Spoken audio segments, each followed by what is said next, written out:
In this video, we're going to go over how to change the brakes and the discs on a 1995 to 2001 Chevy Metro.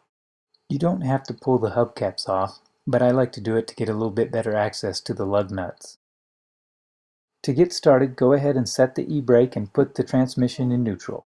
If you don't have access to an impact wrench, like the one we're using in the video, you're going to want to make sure you go ahead and loosen those lug nuts before you start lifting up the car with the jack. Use a jack stand to support the vehicle. Once you get the wheel out of the way, you've got an unobstructed view of the caliper and the two bolts that hold it in place. The bolts are a 14mm size, and I like to use an open-end box wrench to get them started. The bolts on this particular model had been rusted to where they wouldn't move. It's a good idea to soak them in PB Blaster or some other kind of penetrating lube, but I resorted to just beating on them with a hammer. This is not the best way to go, as you'll see a little bit later in the video.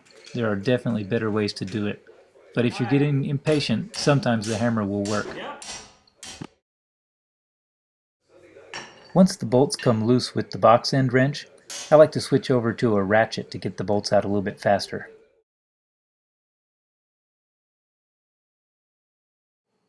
At some point, you can finish them off by hand. There's just the two bolts holding the caliper in place, so once you get the second one off, you're ready to start pulling that caliper off. You should be able to just kind of wiggle it and pull it out, and it should pop right off fairly easily.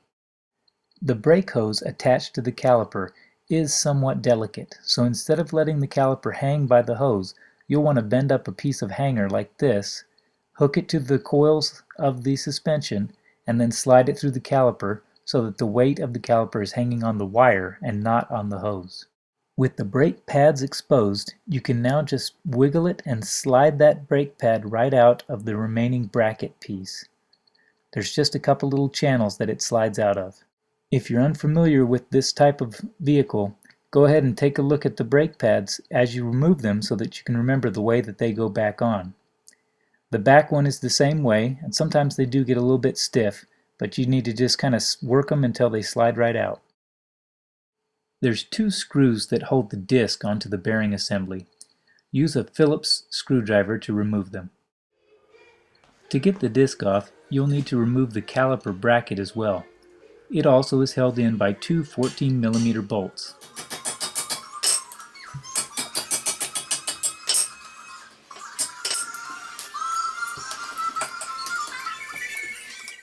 I think I mentioned a little earlier that beating on a wrench with a hammer is not that great of an idea. Here's where it all went south.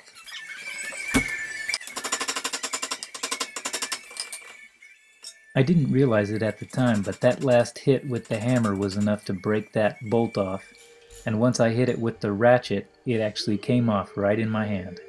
Even with the broken bolt, the caliper bracket slides right off. There's the little remaining piece. We'll show you how to remove that in a separate video. The disc on this side of the car slid off with no problem, but on the other side it was actually stuck on there pretty good, and we had to hit it with a hammer quite a bit to get it off.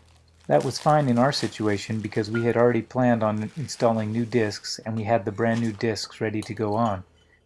It's just something to consider if you were intending to reuse your old discs.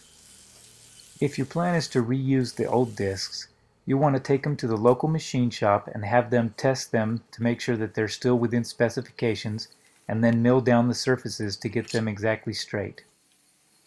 These brand new discs only cost about $20 a piece, and they give you the peace of mind of knowing that you've got some brand new parts on your car. Right now we're spraying them with brake cleaner and wiping them down on both sides of the disc. This removes the layer of grease that the factory puts on there to prevent rust during storage and transit. From this point forward, you'll want to avoid getting greasy fingerprints on the surfaces of the discs to prevent any contamination of the new brake pads. When you go to install the new disc, make sure that the two holes that are set up for the little screws are lined up with the two holes inside the bearing assembly so that you can put those screws back in. From here out, we're basically just going to put everything back together in the reverse order that we took it apart. Get the caliper bracket oriented correctly and bolt it in.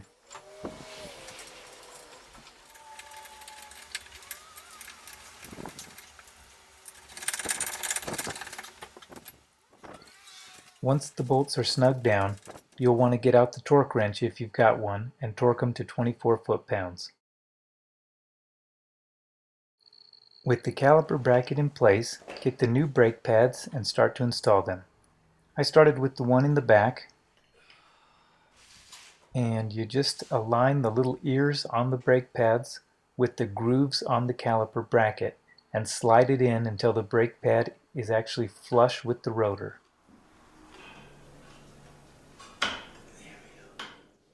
It's the same thing on the outside pad. You'll note that the outside pad has the little clip that sticks out on it.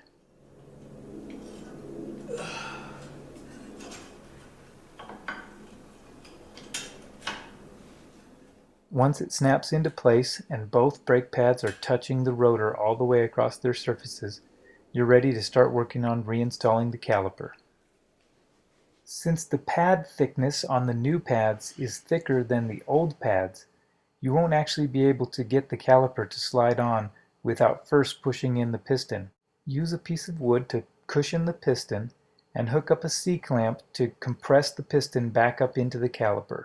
This will give you the room you need to slide the caliper over the new brake pads. Once it slides into place, reinstall the two 14mm bolts, snug them down, and torque them with the torque wrench to 22 foot-pounds. You can now put the wheel back on, torque it down, and take it out for a test drive.